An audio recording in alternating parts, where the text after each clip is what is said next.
The only other thing I wanted to talk about tonight was The Flash, which is coming out soon.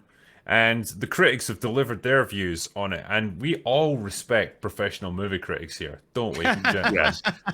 They are well known for being trustworthy sources of hard-hitting Can you information. define And professional movie critic? Movie anyone, Bob. anyone who gets paid to do it. Campion. Yeah, well, we've got some of their Technically, views. we all are, but okay, yeah. Go on. Yeah, but we I don't don't get even paid. respect myself. We don't so- get employed by people as such. Like, people just That's happen to watch us, you know. No, you weirdos. These people belong to actual companies, so you know that they're legit. But anyway, I can read you guys a selection of reviews for The Flash. They're all very short, so they're all just like the top comments. I'm willing to anyway, bet they're all telling us that the movie has a lot of heart and emotions. Well, judge for yourselves. So this is from the Direct, and this is their selection of quotes. So Fandango's Eric Davis said, DC's The Flash is tremendous, and it's all caps, so you know he's not fucking around. Forget DC, it is without a doubt among the best superhero films ever made, an all-timer, inventive storytelling, fantastic, all caps, Inventive story. action sequences, great cast, so many nerdy details. I'm in tears at the end. Yay. Everything you want from a superhero film and more. Did Kevin Smith write this? I was Yeah. is that About to Kevin say, yeah. Smith? Did you see Kevin Smith's tweet the other day? It's just like, I don't know if you're aware, guys, but a little while ago, I kind of went through some major mental issues. Like, no fucking shit. You Really? I didn't see his tweet because the bitch has me blocked. But what I did see was his People interview, and he tried to compare being made fun of as a kid by a teacher for being fat to somebody who has post-traumatic stress disorder that had been on tour in like Afghanistan and shit. I'm like, are you kidding me, dude? This is You are- like Movie Bob calling like the Super I Mario know. games like his Vietnam. Yeah. I went off on it. I'm like, you got to be insane, man. Give me a break. Yeah, fucking modern problems. Yeah. Okay, the other couple we got here was comicbook.com's Brandon Davis. Damn, The Flash is good. It's super inventive, both visually and in concept. The dynamic of two Barry Allens is crazy well done. Emotions hit me intensely hard. Emotions. Solid surprises, and it got me wanting to watch again and really eager to see how they follow it. Well done. Well done. Well Collider. done. Wait. Here's a good one. Collider's Stephen Weintraub said, "The Flash is fantastic. I know Ezra Miller has made a lot of mistakes, but but they are so." And I'm. This is how he wrote it. So good in this movie. Loved Keaton, the action, humor, and emotion. Andy Machete has crafted something special. Thumbs way up their arse. Warner Yeah. Brothers didn't show the after credits scene. Don't know why you mentioned that, but okay, whatever. Well, I Is don't there think a- there's gonna be one Aquaman? anymore. is there a Yeah, negative sorry. review in there? Let's see. Curious. No. The Flash is massively entertaining. It made sense to me why the DC didn't shelve this one. Michael Keaton is chef's kiss. God. Let's see. Variety said The Flash is not one of the greatest superhero movies ever. Oh wait, here we go. There's a negative review here. So Dissenter in the Variety. ranks. This is from Variety as well. So The Flash is not one of the greatest superhero movies ever. Parts are funny and fun, but I was completely exhausted by the second hour. It took me at least 5 minutes to recognize Michael Keaton, though. So do with that what you will. Huh? Okay. Hey, I mean, in the trailer, it's very recognizable. There's We just also didn't one know here who saying Michael Keaton was. that's a bit bizarre. Also, Cat.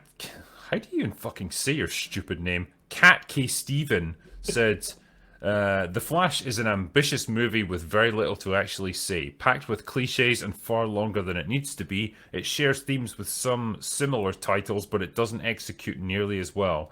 A far cry from the best superhero movie of all time. Is? Okay. I want to know their opinion. So interesting.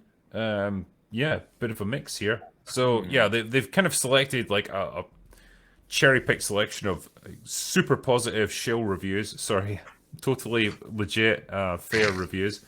And negative ones, which I might be inclined to believe a bit more, but yeah. Well, they had a thing called CinemaCon a couple of days ago, where studio people and shills and hacks, but also legitimate people go and they get shown the films.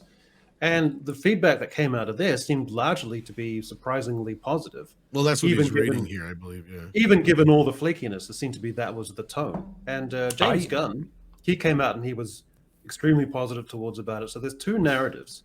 And there was one review on Collider, I think, has said the first hour is fantastic, really loved it. The second hour, it's the same DC villain problems and the same length and exhaustion problems. And I think that's probably what's going to come out.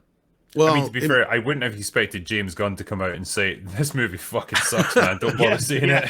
Yeah, don't go see this. That means nothing coming from it. He has to say that. Like, it's funny as well to see they decided early on. It's like, we're going to be packing everything for marketing into the Flash. Fuck Shazam, it's out. No one cares about it. But did James Gunn even say anything about Shazam? Like, no. Oh yeah, that was good. I'm sure. Yeah, it was just a passing. Like, it's fantastic. Anyway, well, which is funny because his wife was in it too. Yeah, but anyway. Yeah. No, I think that the last hour being a problem is one of the things we should pay attention to, because I wonder how long it's going to take for people to go, hey, wait a minute. We just got Man of Steel, only this time with a chick instead of Henry Cavill. Because that's what this movie is. It really is. It's at the end of the day. It's a they're distracting us with Michael Keaton. This is a bastardization of Flashpoint. They've got Michael Keaton taking the role of Bruce Wayne when it should be Thomas Wayne, his father, and they have androgynous fucking woman playing Supergirl, who should be playing Superman. And Superman shouldn't even really be featured too much in Flashpoint anyway. The whole thing about Flashpoint was Aquaman and Wonder Woman going to war with Themyscira versus Atlantis, because they were lovers and then they weren't lovers, and then Wonder Woman cut the head off Mira, and Aquaman got a little bit pissed off with that, and then the war started raging through, and it was and Reverse Flash was the big instigator of well, Barry was the one who saved his mum to change the future, and then Reverse Flash was causing all kinds of nonsense. So you had the weird thing is, I mean, it's great to see Michael Keaton. However, Michael Keaton should be in a Batman Beyond film. That's what he should be in. And this film should have had Jeffrey Dean Morgan reprising his role as Thomas Wayne, but being Batman, and he would have been perfect. I mean, absolutely perfect for Thomas Wayne in this. And then you could have still had Ezra Miller as the Flash, and you could have even had Jason Somoza and Gal Gadot, singing Imagine together. It could have worked. This really could have worked as a much better film. But they're just retreading. I mean, I don't even know what I saw in the trailer. Honestly, I don't know what I saw. No, I just saw Michael Keaton and clapped. Yeah. Because I saw Michael. That's what Keaton. they want you to do. That's exactly what they want you to do. But it's just retreading old stuff with Zod and shit.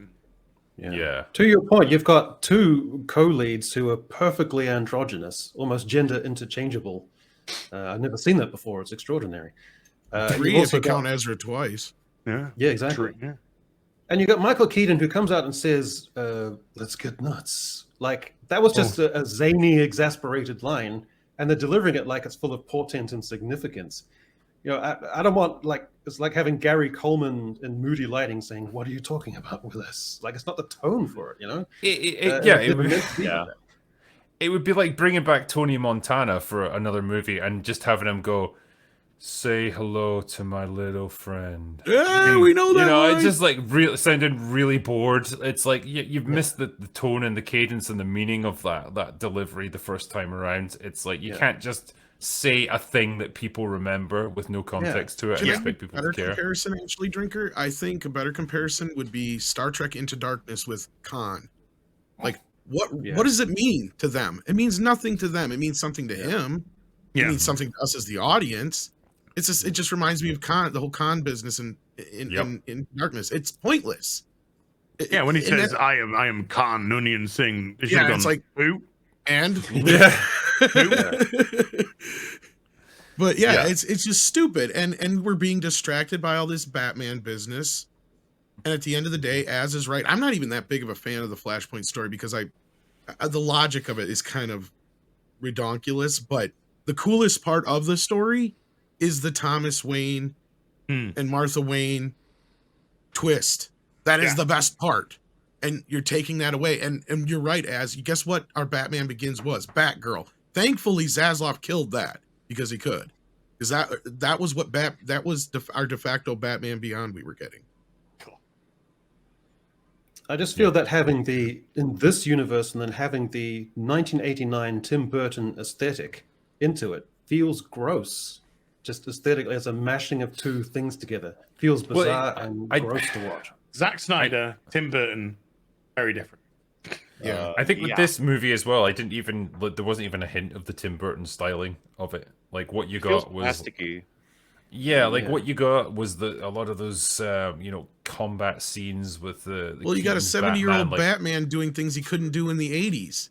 Exactly, yeah, and he's very obviously like CGI'd in, and it just feels like a Marvel movie with some of the like classic characters like Batman 89 transposed into it, but it's still got the Marvel aesthetic. Very CGI heavy. Feel a little bit cynical about it because the first time I saw it was actually on Real BBC as well, so you can go and watch that. Did you get hit with copyright for that, Az, or how did that go? Yeah, I forget. Well, in any case, it was like, here comes the Flash, and it's like open, dark, and shadows, bat symbols, and the Bat Cave, and then he's explaining his whole origin story, and you're like, sorry, what the fuck is going on? Like, and it's just like, well, it becomes very clear what the goal is, and I imagine seeing this film, like, how much screen time do you think Keaton's gonna get? Because it's a bit of a tightrope, right? The less of it is, the more of a false advertisement it feels like it is. But then the more of it is, the more embarrassing the film is. I think he's probably gonna get. I think he's gonna get quite a bit. I know he's in this more than he was supposed to be in Batgirl. That I know. Yeah, I wouldn't be surprised if he's fairly integral to the plot. What we got here? I think I just figured images. I mean, they got a little hairpiece for him, right? Yeah, that's not his hair, but yeah, he looks a bit bored. Yeah. Like, I don't know how to describe it. It's like even the bat symbol on his chest looks weird. Like that's the Batman Returns bat symbol. Yeah, and he's got a whole new bat suit because the Batman Returns bat suit is being worn by the Flash. Is being worn by the Flash, as we heard a while back. Yeah, they cut off the ears. Yeah, I got a picture of that here too if you want to see that. Yeah, the ears, and they spray a lightning bolt over the bat symbol, and he's spray painted it red, and it looks horrendous. Yeah, it looks stupid, but chucking in a sickly and morose looking. They do have a blue and grey bat costume in the armory. Really, yeah. Chucking in a sickly and morose looking Ben Affleck. I don't know why. Tonally, they look like they filmed. Well, he's just not to, like the Superboc. Yeah, he said he's only in 5 minutes. We know his. Yeah, this is the Ben Affleck. It's like we've got all different versions of him. Like we've had the super buff action Affleck who was in Batman versus Superman. Then we've had the bloated alcoholic middle-aged guy who was in Justice League, and then we've got the sort of post-recovery guy who's just like really strung out and tired. There's the 12-step program in films. Exactly, yeah. It's like you can tell he's lost a ton of weight and from the trailers, and it's just like he doesn't look like he did in any of his previous movies. So again, he just looks weird. But I think Az was about to say there is another Batman in the movie from the leaks we've heard, and it makes absolutely no sense whatsoever because it's technically the Batman that's already in the movie, so I don't understand that one. Then there was the other cameo that people are talking about that I'm like, yeah, that's cool for nerds, but if you're not a nerd, nobody else is going to get it. They're just going to be asking, why is he in the movie? There's a bit of, because you say that, but there's a bit of that weird, like, Big Bang Theory type nerd stuff where people will see a thing that they're supposed to recognize as nerd stuff, and then they go, look, nerd stuff. Yeah, look at that. And you're like, do you even know what that is? And they're like, no. Yeah, exactly. That's it. They're pushing. Yeah. This is to normies. So the normies then go and watch a YouTube video, and then the YouTube video says, this is what this is, and then the normie turns around and goes, I know what this is. This is this. No, you moron. You idiot. How did you not know that? That they just found out the night before. Yeah. Or we're one of their friends and they ask us. I've had that happen often. Point. Oh, I gotta say about that. But I mean, Well said. and that's the thing, and you're right, because like the general audience, they're like, they'll eat this up, because my buddy after the Super Bowl ad, he was acting like it had to be the first time I ever knew that Michael Keaton was in the movie, and he sent me a message about it, and I'm like, yeah, I know. They've been shooting this movie since my kid was in high school, and that's not even a joke. Well. It has been that long. They've been shooting this movie. It's like 3-4 years now. Yeah, 2019 they started filming this. 2018 or 19, yeah. Well, Tom, if you had to make a prediction on the box office tally for this one, what I would think it's going to what would your open assessment be? big. I think it's going to open big, and whether or not it has legs or not is how fast people realize, wait a minute, we just got fed the same movie we got back then, only with a chick, and they killed Henry Cavill. What the fuck? You know, until people start realizing that, then maybe some people will fall off. But Michael Keaton, he's got some power, man. And I'll tell you, even me, knowing all this crap going into this, I was in the store the other day, and I saw the Flash toys, and I started going through them just to look at them, to be, you know, nosy. And I saw the Michael Keaton Batman staring back at me, and for a quick moment, I thought about buying it. Because it was Michael Keaton as Batman. And I'm like, that's just it right there. That thing, that tinge. That's what people have when they see this trailer. They're going to go, oh, Michael Keaton Batman. Gotta go. And I mean, it's going to be that way. It's going to open big. I don't know how it's going to end up.